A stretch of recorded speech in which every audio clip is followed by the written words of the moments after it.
دي سهلة جدا.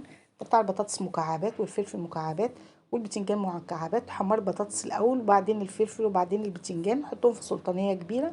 بعدين نعمل الصوص بتاعها على النار. طبعا التوم مع الطماطم مع الكمون والكزبرة وشوية خل وتعصج أوي، نرشها على وشها وندخلها الفرن على الشواية. يبقى طعمها خفيفة وجميلة أوي. ممكن تعملي جنبها مكرونة ورز حسب ما بتحبوا، بألف هنا وشفا. والسلام عليكم ورحمة الله. دي سهلة جدا.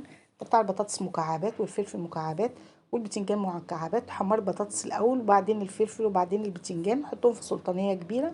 بعدين نعمل الصوص بتاعها على النار.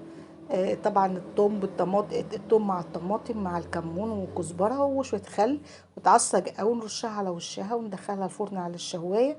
يبقى طعمها خفيفة وجميلة أوي. ممكن تعملي جنبها مكرونة ورز حسب ما بتحبوا، بألف هنا وشفا. والسلام عليكم ورحمة الله.